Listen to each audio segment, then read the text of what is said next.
اسی طریقے سے رمضان کا جو مہینہ ہے مقدس مہینہ ہے، اور اس میں ہم دعائیں کرتے ہیں اللہ رب العالمین سے بے شمار، اور دعاؤں کی قبولیت کے لیے بھی کچھ شروط ہیں، عبادتوں کے قبول ہونے کے لیے بھی کچھ شروط ہیں کہ جس حساب سے وہ دعائیں قبول ہوتی ہیں ہماری.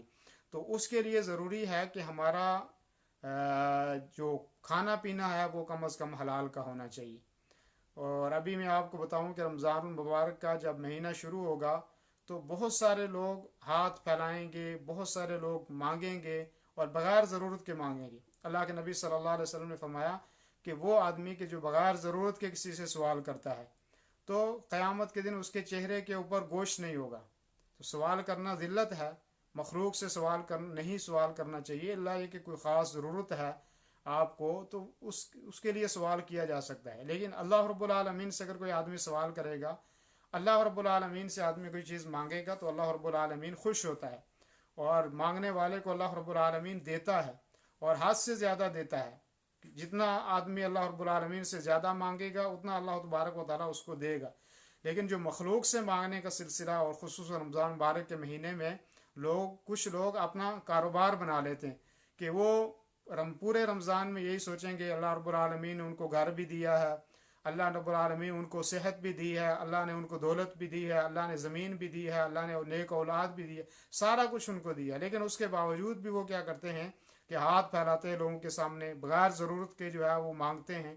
تو یہ کام جو ہے یہ ایک معیوب کام ہے، ایسا کام ہمیں نہیں کرنا چاہیے. کیونکہ کسی کا مال اگر ہم دھوکے کے ساتھ، اور ہم اس کے محتاج نہیں تھے، تو ہم نے کسی کا مال لے لیا جو اس کے خون پسینے کی کمائی تھی، اور جو ایک فقیر اور ایک جو مسکین کا حق تھا وہ ہم لے رہے ہیں کہ جو ہم اس محتاج نہیں ہیں، تو وہ ہمارے لیے وہ جائز نہیں ہے.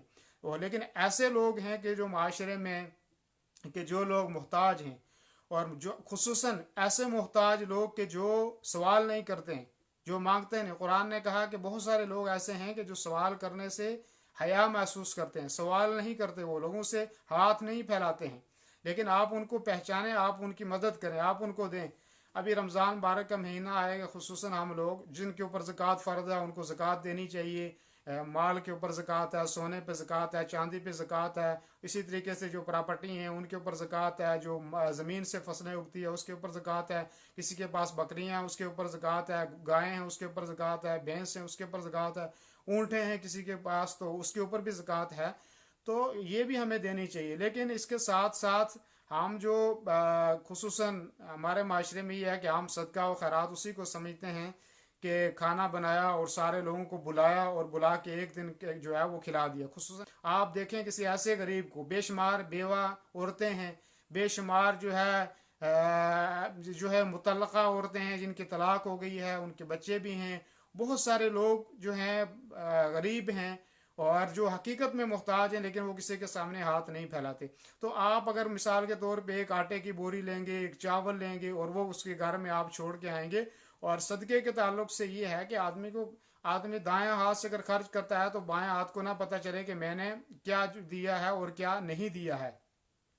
تو اس چیز کا بھی ہمیں جو ہے وہ خیال رکھنا چاہیے کہ جب ہم کوئی چیز کسی کو دیں تو یہ سمجھ کے دیں کہ یہ تاکہ کچھ عرصے تک، کیونکہ اگر آپ نے ایک آٹا یا ایک گندم کی بوری اس کے گھر میں ڈال دیا تو وہ پورے رمضان میں وہ اس کو کھائیں گے اور وہ جو ہے مانگنے سے بچ جائیں گے. شیخ صاحب آپ مجھے بہت اچھے لگتے ہیں ماشاءاللہ، اس لیے اچھے لگتے ہیں کہ قرآن حدیث بیان کرتے ہیں. اللہ پاک کچھ آپ کو جزائے خیر. صاحب آپ ہمارے بیٹے کے لیے دعا کریں، ہمارا بیٹا زیادہ بیمار ہوتا ہے. نیاز بھائی اللہ تعالیٰ، نیازت سلفی صاحب اللہ تعالیٰ آپ کو سلامت رکھے. میں بھی ایک انسان ہوں، اچھائیں برائیاں ہر آدمی کے اندر ہوتی ہیں، اور کوئی بھی میں یہ نہیں کہتا کہ میں بس قرآن حدیث بیان کرنا چاہیے اور وہ ہمارا مشن ہے. اور یہی دو چیزیں ہیں جس کو معاشرے میں بیان کیا جا سکتا ہے، وہ قرآن اور اللہ کی کتاب اور نبی کریم صلی اللہ علیہ وسلم کی سنت ہے. یہ ہمارا فرض ہے کہ ہم دوسروں تک اس کو پہنچائیں. آپ کے بیٹے کے بیمار ہے، اور صرف آپ کا بیٹا نہیں، جتنے بھی لوگ بیمار ہیں اللہ سب کو شفا، خصوصاً آپ نے کہا اللہ تعالیٰ ان کو شفا دے، اور شفا دینے والی ذات اللہ رب العالمین کی ذات ہے، اور کوئی آدمی شفا نہیں دے سکتا ہے. وہی ذات ہے، وہی شفا دینے والی ہے بیماریوں سے. اور بیماریاں جو ہیں کبھی آزمائش کے طور پر آدمی کو بیماریاں آتی ہیں، تو اس میں آدمی کو صبر کی ضرورت ہوتی ہے، اور اللہ تبارک و تعالیٰ پہ آدمی کو یقین ہو کہ اللہ تبارک و تعالیٰ مجھے ضرور شفا دے گا، یہ یقین بھی ہو، اور یہ آدمی یہ خیال رکھے کہ مجھے یہ جو آ رہی ہے یہ آزمائش ہے۔ اور مومن کا کوئی بھی تکلیف مومن کو آتی ہے، کوئی بھی پریشانی ہوتی ہے، کوئی بھی مصیبت اس کو آتی ہے، تو یہ اس میں آدمی کے گناہ معاف ہوتے ہیں، اللہ رب العالمین اس کا جو ہے اس کا اجر، اس کے اجر میں اضافہ کرتا ہے اللہ تبارک و تعالیٰ۔ اور یہاں تک کہ اللہ کے نبی صلی اللہ علیہ وسلم فرمایا کہ اگر کسی کو کوئی کانٹا چبھ جاتا ہے تو اس میں جو تکلیف ہوتی ہے اس میں بھی گناہ معاف ہوتے ہیں۔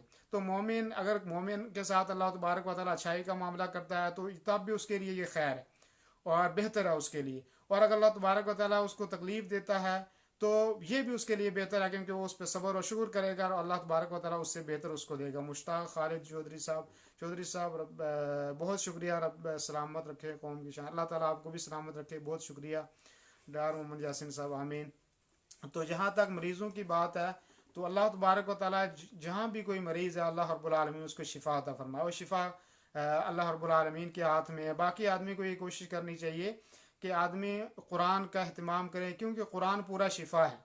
بعض لوگ ہمارے ملکوں میں لوگ کیا کرتے ہیں کہ قوالیاں سن لیتے ہیں، گانے سن لیتے ہیں، لیکن قرآن نہیں سنتے، کہتے ہیں اس کے بے ادبی ہوتی ہے۔ قرآن آپ جس جگہ میں لگائیں گے وہ جگہ بھی ببرکت ہے، وہ جگہ بھی برکت والی ہوگی جس جگہ میں آپ لگائیں گے۔ وہاں پہ جتنی چیزیں انسانوں اور جنوں میں سے جو چیزیں سنیں گی وہ بھی جو ہے وہ بھی اس سے فائدہ حاصل کریں گی۔ اور اگر کوئی آدمی آپ کام پہ مصروف ہیں، عورتیں کھانا پکا رہی ہیں، تب بھی قرآن لگا لیں۔ قرآن اپنا اثر جو ہے کرنا نہیں چھوڑتا ہے، کسی کام پہ بھی آپ لگیں کچھ نہ کچھ آپ اس میں سے ضرور آپ سن لیں گے۔ اور اگر نہیں سنیں گے تو آپ کے ساتھ اگر جادو کا مسئلہ ہے، اگر آپ کے ساتھ نظر کا مسئلہ ہے، اگر آپ کے ساتھ جنات اور شیطان کا مسئلہ ہے، تو وہ قرآن کے سننے سے جو ہے وہ ختم ہو جائیں گے۔ اور کیونکہ قرآن اللہ رب العالمین نے فرمایا شفا ہے۔ اور دوسری بات یہ کہ اللہ رب العالمین نے قرآن کے بارے میں فرمایا کہ لو انزلنا هذا القرآن على جبل لرأيته خاشعا متصدعا من خشیت اللہ، اگر پہاڑوں پہ نازل کرتے تو وہ بھی ریزہ ریزہ ہو جاتے، اس کی عظمت کو وہ بھی برداشت نہ کر سکتے۔ تو اگر ہم پڑھیں گے قرآن کو یا ہم سنیں گے تو ہمارے اندر جو بیماریاں اور جو تکلیفیں ہیں ہم اس سے پاک اور صاف ہو جائیں گے۔ ہمیں اللہ رب العالمین بیماریوں سے شفا عطا فرمائے۔ قرآن کو پڑھیں، اس کو قرآن کی صورتوں کو پڑھ کے بھی آدمی دم کر سکتا ہے۔ ایک تو یہ ہے کہ قرآن سے شفا آدمی کو حاصل ہوگی۔ اسی طریقے سے معروف چوہان باوا ماشاء اللہ سب کے لیے دعا کریں، اللہ آپ کو سلامت رکھے۔ معروف بھائی، طالب حسین یاسین صاحب، اللہ آپ کو ہمیشہ خوش رکھے اور سلامت رکھے، بہت شکریہ، اللہ آپ کو بھی سلامت رکھے۔ اللہ ہر مسلمان اور ہر چھوٹے بڑے سب کو اللہ تبارک و تعالیٰ سلامت رکھے۔ تو میں عرض کر رہا تھا کہ ایک تو یہ ہے کہ آدمی قرآن کریم کو پڑھے اور شفا اس کے اندر ہے۔ دوسری بات یہ ہے کہ آدمی دعاؤں کا اہتمام کرے۔ دعائیں اللہ رب العالمین جو ہے، دعا ایک ایسا ذریعہ ہے اور ایک ایسا ہتھیار ہے کہ جس کے ذریعے سے آدمی کو ہر مصیبت سے وہ نکل سکتا ہے۔